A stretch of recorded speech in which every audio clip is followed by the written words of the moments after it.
My name is Margaret Ellis, and I am 64 years old. I worked as a nurse at the county hospital for 40 years before retiring. I live alone in a small town in Ohio, where life is quiet and predictable. On the morning of September 11th, 2025, everything changed. I was in my kitchen, preparing for another ordinary morning, while the television in the living room was still playing the news about the assassination of Charlie Kirk. The night before, I had been unable to sleep, deeply troubled by the turmoil sweeping across the country. My heart was heavy with grief and worry about the future. I clearly remember walking into the kitchen, holding a mug my grandson had once painted for me. Everything seemed normal, until a sharp, burning pain pierced my chest. I couldn't even cry out. The mug slipped and shattered on the linoleum floor as I collapsed. My heart stopped beating, and that was the beginning of my story.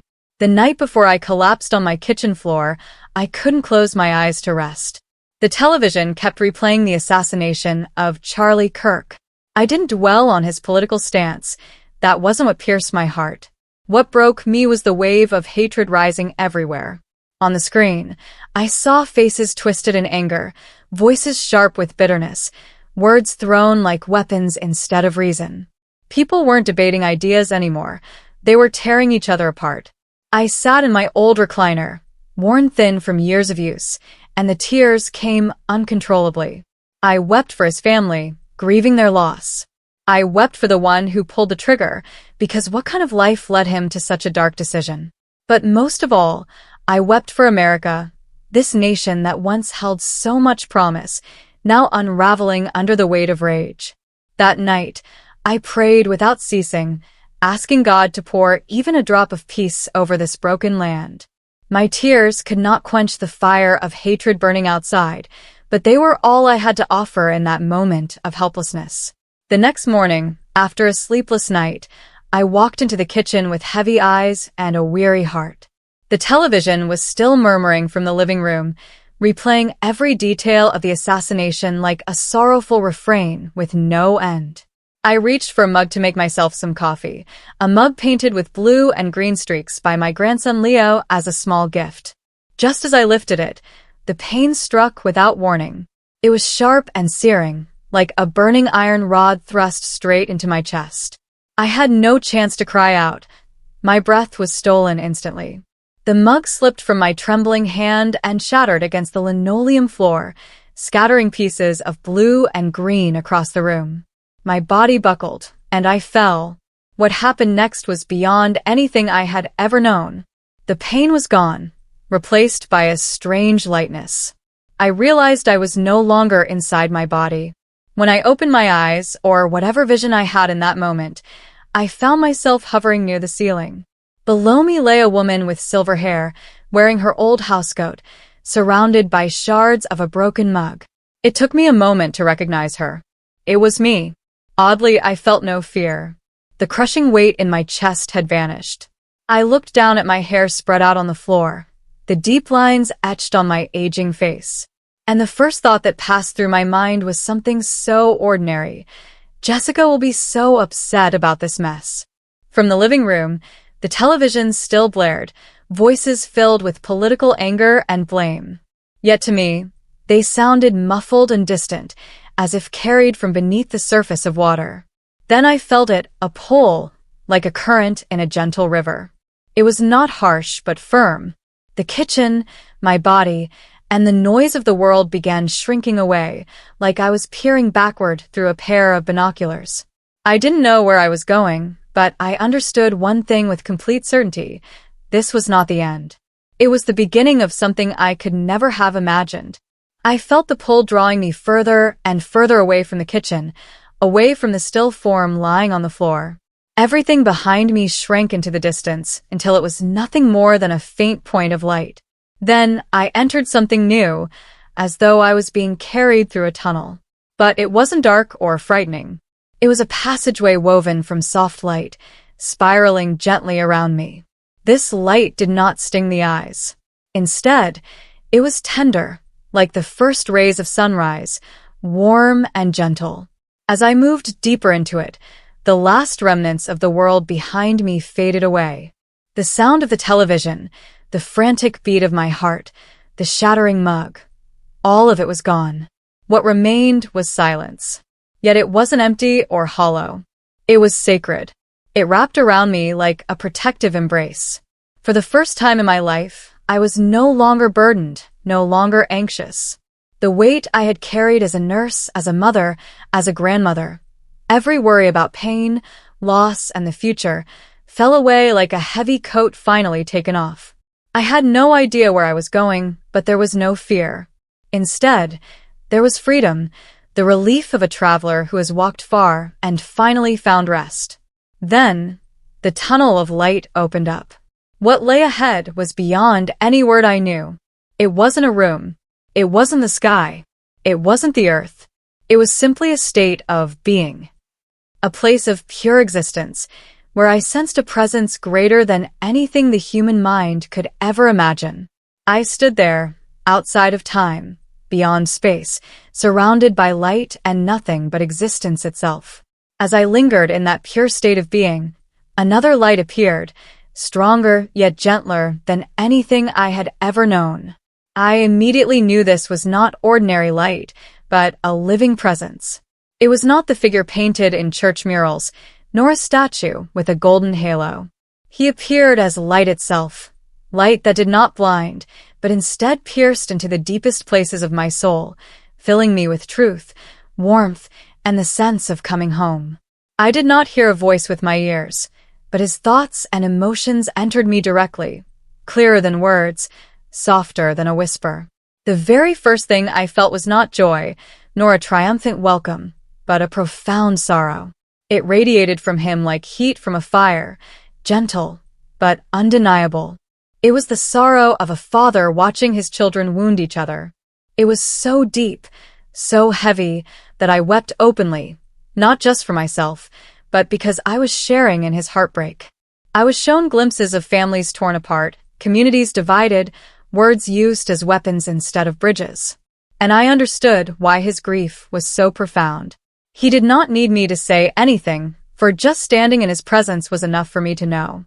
My tears flowed as I felt both his unconditional love and his unbearable sadness. If you are reading this, I want to ask you, do you desire to be sheltered by Jesus in these days of division?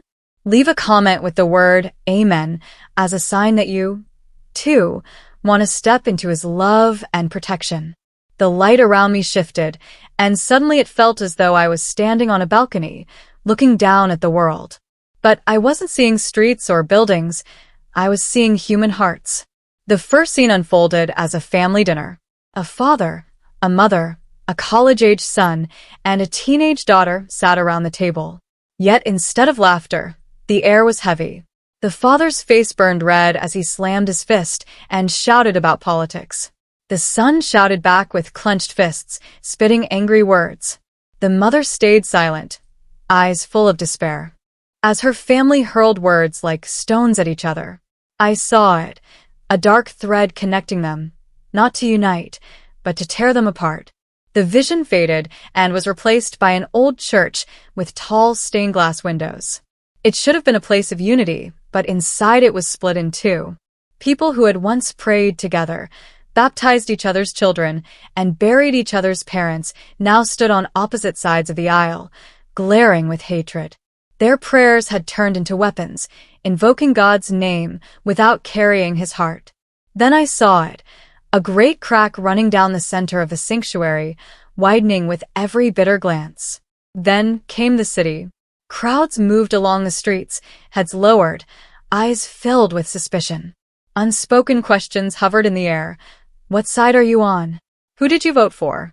And in the shadows, at street corners, at dinner tables, even in the church pews, I saw them. They weren't monsters, but shadowy smudges of darkness, like rising heat but cold to the core. They clung to the angry, whispering into ears, fanning the flames of rage and deepening suspicion. I watched as one man typed venomous words on his phone, his face twisting in fury, while the shadow attached to him pulsed with satisfaction, feeding on the hatred. My eyes filled with tears, and I cried out within, "Lord, what is this?" As I trembled at the terrifying visions, the presence of Jesus wrapped around me like a warm blanket. From him came a message, not in words but clearer than speech. Margaret, what you have seen, the assassination, is only a symptom. The true sickness is the hatred eating away at the soul of your nation. I shuddered. In that instant, I understood that one man's death, though tragic, was not the root. It was only the visible sign of a poison that had been spreading for a long time. Then he revealed more. The river of blood I had sensed was now laid bare before me. It was fed not only by bullets, but by bitter words, by family arguments, by every choice to win instead of to show mercy. I heard his voice within my spirit. The true danger is not the bullet, but the hatred it awakens. Only love can turn that river back into living water. I shook as I grasped the depth of that truth.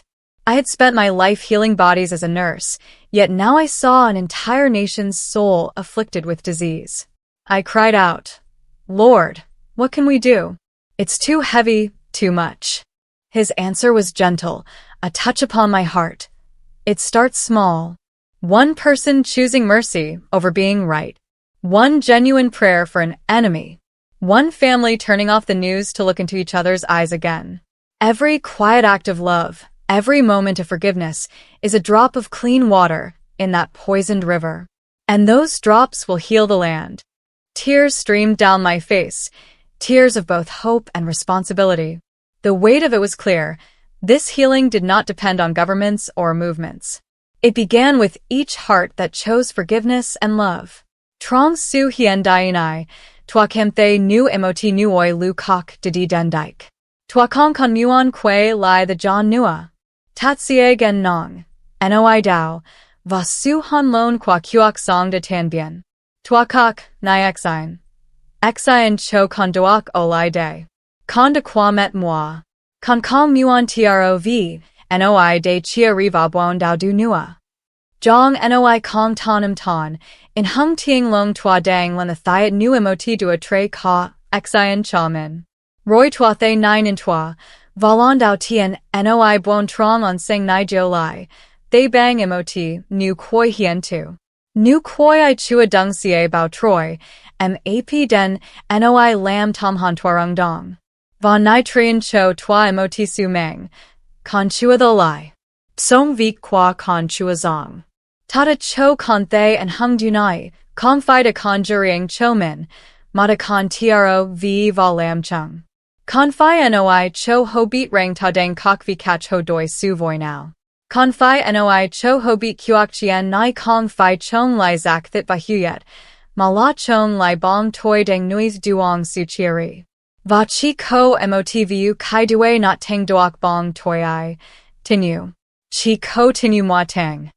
Twasup suong trong lung min, vua dao don vygi phi roy xenai, vua run ray truok trong trik doak treo. Twa hu rang loi chung nai kong phi chi de ko lai mot ka chien, ma la mot loi kagoi.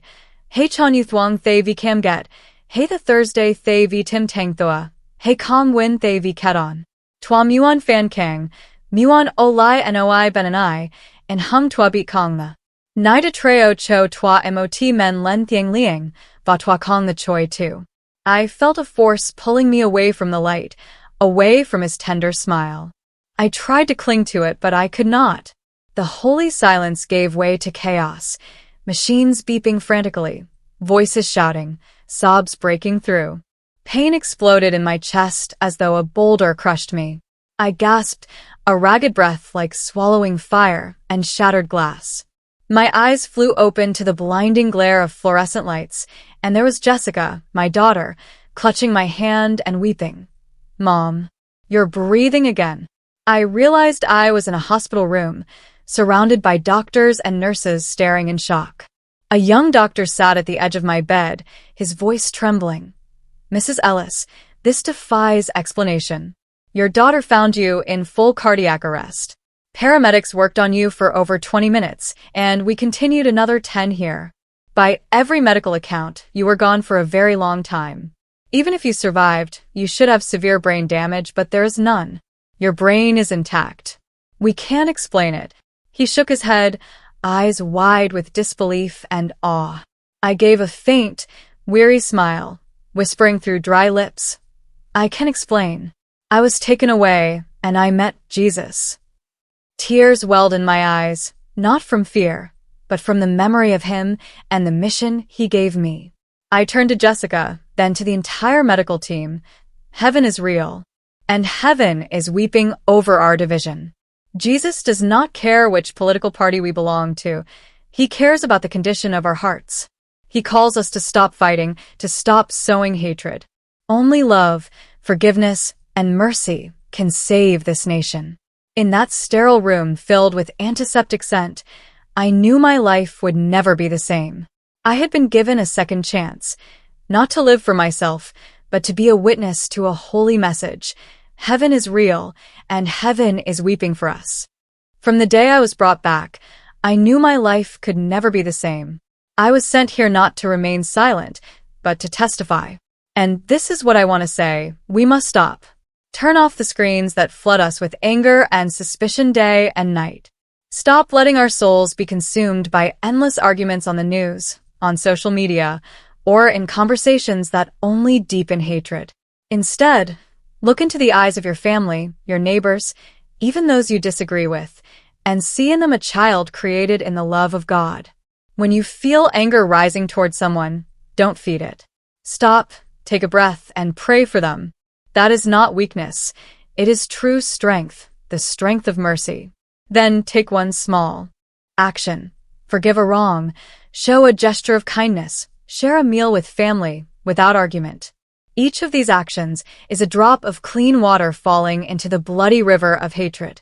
The river will not change in a day, but each drop of love will turn it back into living water, bringing healing to the nation. I testify this not with theory, but with my very life. I died, and I met him. And I know with certainty, Jesus is still listening. Every prayer from a sincere heart reaches him.